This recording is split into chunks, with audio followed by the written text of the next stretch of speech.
Hello friends, आज CSEET के बारे में आपको बताएंगे कि इसकी तैयारी कैसे करें, हाउ टू प्रिपरेशन स्टार्ट। पिछले वीडियो में हमने पैटर्न्स बताया था कि कैसे कैसे पेपर्स होंगे, आपके एग्जामिनेशंस के क्वेश्चंस कितने होंगे, कौन कौन से सब्जेक्ट आपको पढ़ने हैं, वो सारा मैंने आपको बताया था। उससे पिछले वीडियो में हमने आपको ये भी बताया था कि आपको रजिस्ट्रेशन कैसे करवाना है। तो आज मैं आपको ये बता रहा हूँ कि आपको प्रिपरेशन स्टार्ट कैसे करना है, क्या पढ़ना है, क्या नहीं पढ़ना है एंड सो ऑन। पिछले वीडियो में हमने आपको टाइम मैनेजमेंट के बारे में बताया था और हमने कहा था कि सबको, हर एक स्टूडेंट का अपना अपना वीकनेस होता है, अपना अपना स्ट्रेंथ होता है और उसके अकॉर्डिंगली आपको प्लान करना है, अपना टाइम मैनेजमेंट आपको करना है, ना कि आपको दूसरे को देख के फॉलो करना है, तीसरे को देख के फॉलो करना है।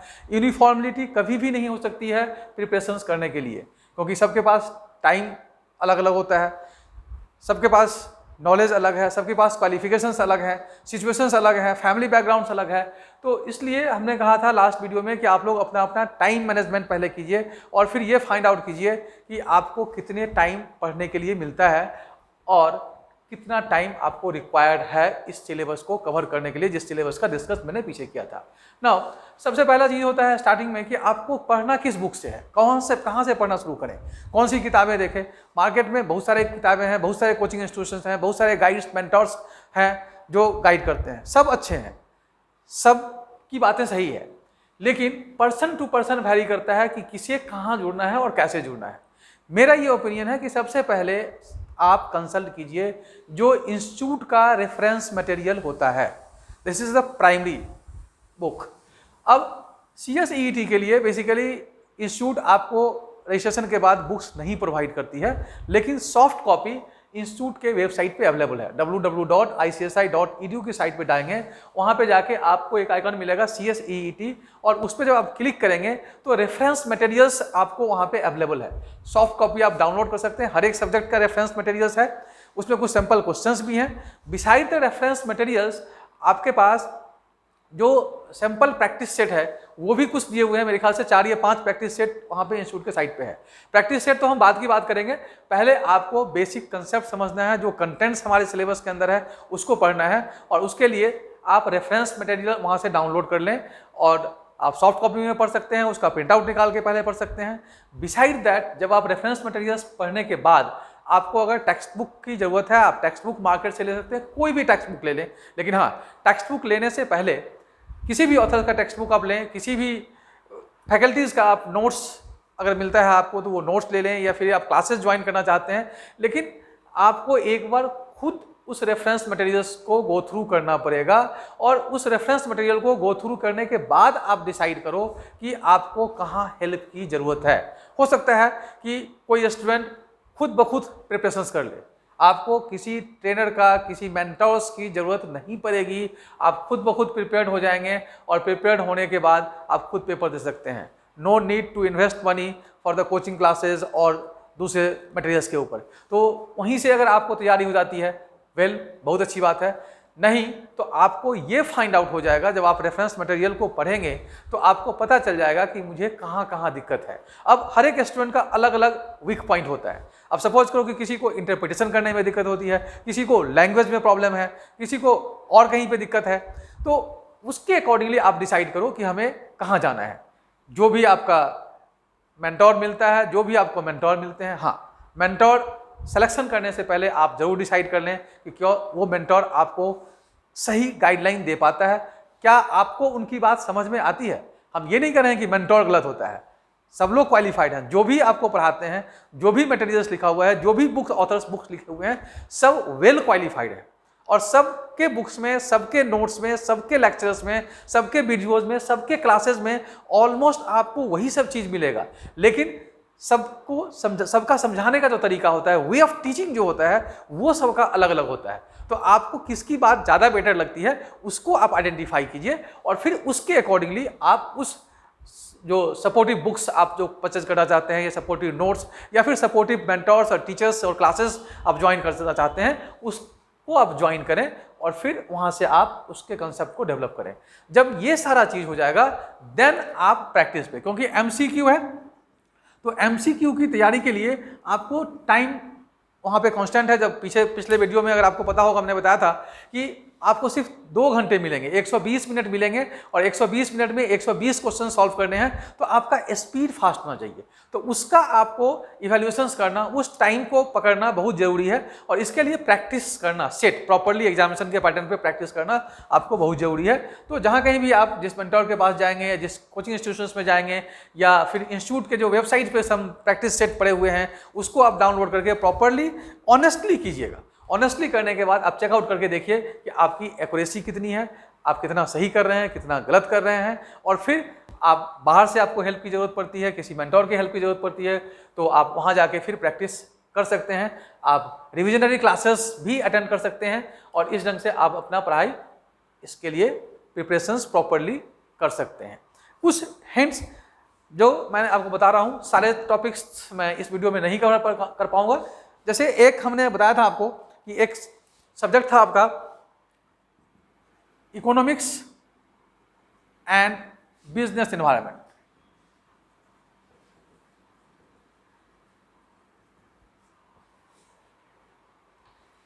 तो थोड़ा सा ब्रीफ आज हम इस सब्जेक्ट को करने जा रहे हैं आप लोगों के सामने, इकोनॉमिक्स एंड बिजनेस एनवायरनमेंट। अगर सब्जेक्ट की बात है तो अगर याद होगा या पिछले वीडियो में जाके आप क्रॉस चेक कर सकते हैं, या फिर आप प्रोस्पेक्टस डाउनलोड किए होंगे तो वहाँ पे भी आपने देखा होगा कि आपके पास बिजनेस कम्युनिकेशन है, legal aptitude and legal reasonings है, सेकंड थर्ड में आपका इकोनॉमिक्स और बिजनेस एनवायरनमेंट आता है, और देन फोर्थ जो आपका जो पार्ट है जीके का, या फिर बोल सकते हैं उसको current affairs, basically word use किया हुआ है, करंट अफेयर्स और वाइवा का जो पार्ट है।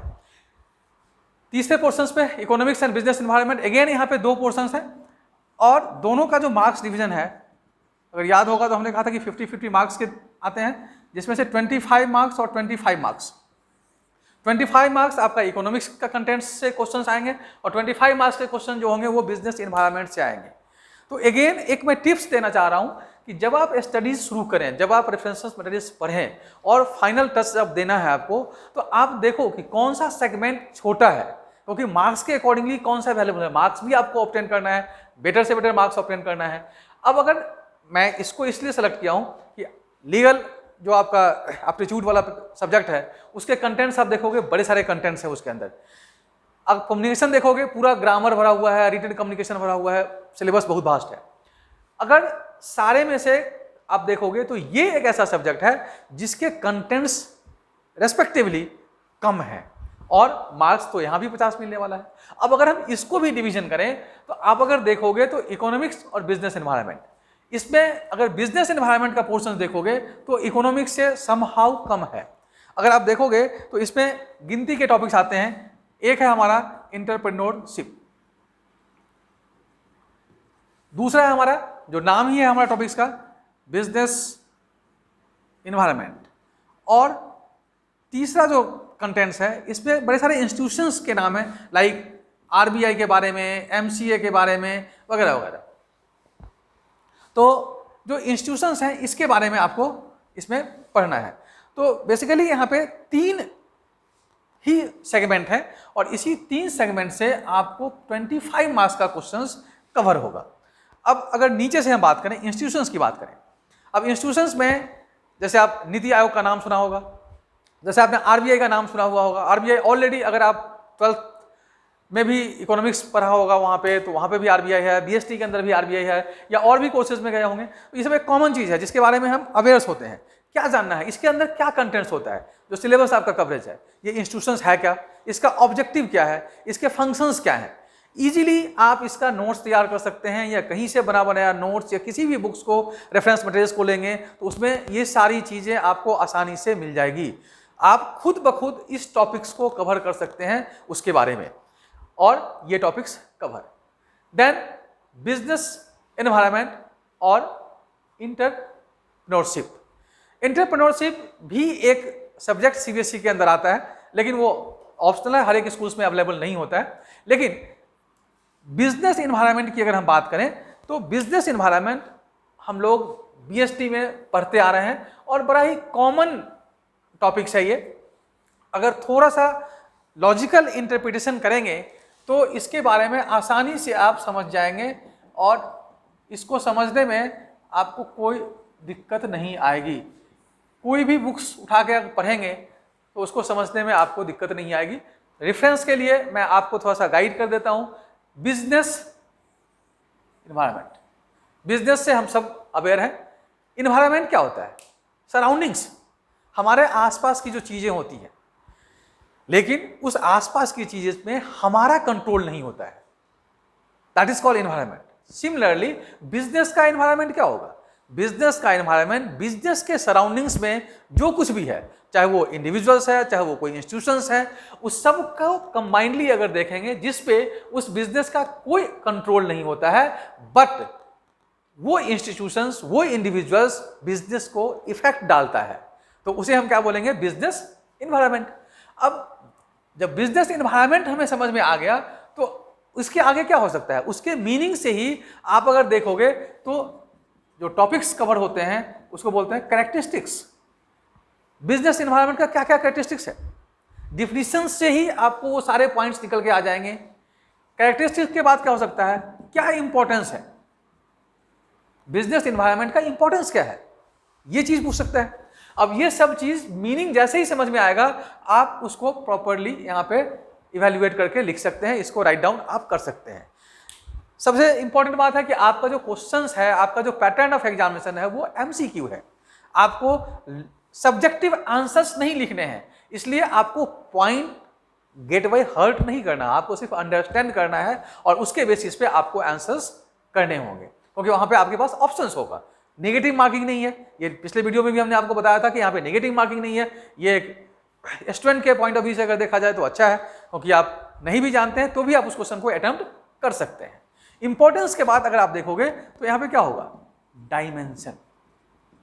बड़े क्वेश्चंस यहाँ से बनेंगे, जब एग्जाम्स होगा तो उसके बाद आप देखेंगे कि यहाँ से क्वेश्चंस, इस टॉपिक्स में, इस पोर्शन से क्वेश्चंस बनेंगे। क्या क्या डायमेंशंस हो सकता है, क्या क्या क्या टाइप्स हो सकता है, बेसिकली इसको भी हम कर सकते हैं। नॉर्मली आप अगर किसी बिजनेस में देखोगे तो क्या क्या इफेक्ट डालता है? इकोनॉमी, सोसाइटी, टेक्नोलॉजी, पॉलिटिक्स और political, and legal. Company secretary course में आए हैं तो इस वर्ड्स को कैसे भूल सकते हैं? लीगल। अब अगर देखो तो पूरे बिजनेस के अंदर यही सारा चीज तो है, इसी पे तो बिजनेस मूव करता है। इकोनॉमी उसका बेसिक पॉइंट्स है, प्रॉफिट कमाना बिजनेस का मकसद होता है। सोशल, सोसाइटी की वजह से ही तो बिजनेस चलता है, सोसाइटी के नीड के लिए तो हम काम करते हैं। बिजनेस का काम सिर्फ प्रॉफिट कमाना नहीं होता है, fulfil the need of the societies. तो सोसाइटी की वांटिंग्स क्या है, उसके अकॉर्डिंगली हम अपने आप को क्या करते हैं? चेंज करते हैं। हो गया ना बिजनेस एनवायरनमेंट। टेक्नोलॉजी, जैसे जैसे टेक्नोलॉजी हमारा चेंज होगा उसके अकॉर्डिंगली बिजनेस भी चेंज होगा। पुराने जमाने में हम मैनुअल अकाउंटिंग करते थे, हाथ से लिखते थे। आज के डेट में डिफरेंट डिफरेंट सॉफ्टवेयर्स आ गए हैं, नए नए सॉफ्टवेयर्स आ गए हैं। सिक्योरिटीज या छोटे लेवल पे आप बिजनेस करें, बड़े लेवल पे काम करें, इतने सारे प्लेटफॉर्म्स हैं सॉफ्टवेयर्स के, सब कुछ हम सॉफ्टवेयर। आज जो इतना बड़ा पैंडेमिक सिचुएशन क्रिएट हो गया है, उसमें हम सब लोग टेक्नोलॉजी के जरिए ही काम करते हैं। कभी नहीं सोचा था कि वीडियो के जरिए हम आपको क्लासेस देंगे, वीडियो के जरिए हम सेमिनार्स अटेंड करेंगे, वीडियो के जरिए हम वर्कशॉप ऑर्गेनाइज करेंगे, इतनी सारी एक्टिविटीज। अब ये सब चेंज ऑफ टेक्नोलॉजी है। क्या आज से 25 साल या 30 साल पहले कोई ये सोच सकता था कि यूट्यूब के जरिए आप पढ़ाई कर लोगे? क्या वीडियो कॉन्फ्रेंसिंग के जरिए मीटिंग कर सकते हो? पॉसिबल ही नहीं था। सब कुछ वहां पे फिजिकल होता था। तो टेक्नोलॉजी जैसे ही चेंज हो जाता है, बिजनेस को भी उसके अकॉर्डिंगली चेंज होना पड़ेगा, तभी वो बिजनेस सर्वाइव कर पाएगा, अदरवाइज वो बिजनेस सर्वाइव नहीं कर सकता है। लीगल एंड पॉलिटिकल, ये दोनों आपस में कहीं ना कहीं जुड़ा हुआ होता है, क्योंकि जो पॉलिटिक्स है कहीं ना कहीं लॉ का जो फॉर्मेशन होता है, चाहे वो पार्लियामेंट से लॉ बन के आए या फिर स्टेट लेजिस्लेचर से लॉ बन के आए, तो वहाँ पे पॉलिटिकल इन्फ्लुएंस जरूर होता है। अब अगर पॉलिटिकल इन्फ्लुएंस ऐसा हो जो किसी बिजनेस को के लिए फेवरेबल नहीं है, तो उस बिजनेस को उसके अकॉर्डिंगली चेंज होना पड़ेगा। इसका मतलब है कि वो पॉलिटिकल इन्फ्लुएंस कहीं ना कहीं बिजनेस पे इंपैक्ट डालता है। That means this is the dimension of the business environment. क्योंकि डिफिनेशन में हमने देखा था कि कोई भी फैक्टर्स जो बिजनेस के द्वारा कंट्रोल नहीं है लेकिन वो बिजनेस पे इंपैक्ट डालता है, तो उसे हम क्या बोलते हैं? Business environment. And then legal. जितने भी लॉ बने हुए होते हैं, जितने भी हमारे एक्ट्स हैं, डिफरेंट डिफरेंट एक्ट्स बने हुए हैं या रूल्स बनते हैं या नोटिफिकेशंस आते हैं, तो वो सारा कहीं ना कहीं बिजनेस पे इम्पैक्ट तो डालता है। अगर सपोज करो rate of tax income tax में बढ़ा दिया जाए या फिर कोई कंडीशंस इंपोज कर दिया जाए कि आप ये चीज़ नहीं कर सकते हैं, आपको एक्सपोर्ट करने में ये रिस्ट्रिक्शंस हैं, तो अल्टीमेटली बिजनेस पे इम्पैक्ट पड़ जाएगा। या कुछ फ्रीडम अगर आप दे देते हैं तो ऑटोमेटिक उस बिजनेस को वहाँ पे बेनिफिट हो जाएगा। तो ये सारे बेसिकली डायमेंशंस होते हैं बिजनेस एनवायरनमेंट के। तो बिजनेस एनवायरनमेंट का डायमेंशंस हमने आपको बता दिया, इंपॉर्टेंस बता दिया, कैरेक्टरिस्टिक्स हमने आपको बता दिया। अब बिजनेस एनवायरनमेंट में और कुछ होना ही नहीं है, इतना ही चीज़ हो सकता है। अब इसी को डिटेल्स में आप अगर किसी टेक्स्ट बुक के साथ अगर रीड आउट करेंगे, कोई भी डाउट्स होगा तो उस डाउट्स को आप क्लियर करने के लिए अगर आपको दिक्कत होती है, मुझे लगता है कि इतना समझने के बाद आपको बिजनेस एनवायरनमेंट में कोई दिक्कत नहीं आनी चाहिए। हाँ, आप जब बुक्स पढ़ेंगे तो डिटेल्स स्टडी पढ़ेंगे, समरी जो है जो मैंने यहाँ पे डिस्कस किया उस समरी से बहुत कुछ आपको समझ में आ गया होगा, और डिटेल्स स्टडी करेंगे तो बची हुई चीज़ जो भी आपके पॉइंट्स हैं वो हो जाएंगे। रिवीजन जरूर आपको करना पड़ेगा।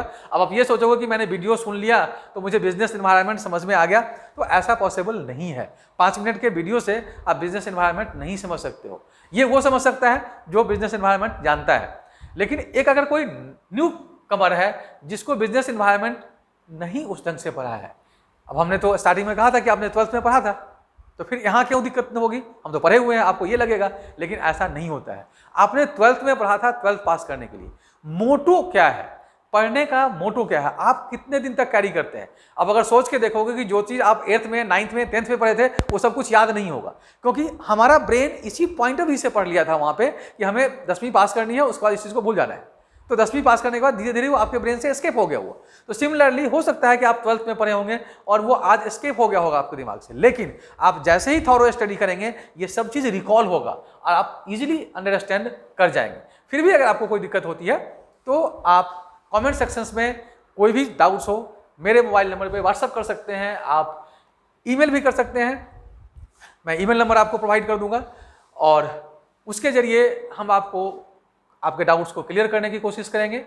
ऐसे ही आप स्टार्टअप कीजिए, एंटरप्रेन्योरशिप भी पढ़िए। पहले आप मेरा पहला सजेशंस आप स्टडी मटेरियल्स जो रेफरेंस मटेरियल्स है इंस्टीट्यूट के साइट पे उसको डाउनलोड कीजिए, उसको 1 बाय 1 आप पहले स्टडी कीजिए, गो थ्रू कीजिए। वहाँ से जो डाउट्स होता है उस डाउट्स को निकालिए, उससे आप डिसाइड कीजिए कि कितना डाउट्स है, 5% डाउट है, 10% डाउट है, 20% डाउट है, 80% डाउट है या 100% डाउट है, कुछ नहीं समझ में आया, मे बी पॉसिबल हो सकता है किसी स्टूडेंट को कुछ नहीं समझ में आएगा वहाँ पे। फिर आप डिसाइड कीजिए कि अगर आपका डाउट ज़्यादा है 60%, 50%, 40% भी अगर डाउट्स है तो मेरे सजेशंस यही होगा कि आप कहीं ना कहीं किसी न किसी मेंटोर से कंसल्ट कीजिए जो आपको प्रॉपरली गाइड कर पाएगा, जो आपको बता पाएगा। अगर आपका डाउट 5%, 10%, 15%, 20% है तो आप इजीली अपने फ्रेंड सर्कल से या फिर किसी से एडवाइस से कवर अप कर सकते हैं। तो अगर आपका परसेंटेज 60% या उससे ज़्यादा है तो आप निश्चित आपको फुल एडवाइस की ज़रूरत पड़ेगी, थॉरोली किसी को समझाने की ज़रूरत पड़ेगी, फिर आपको किसी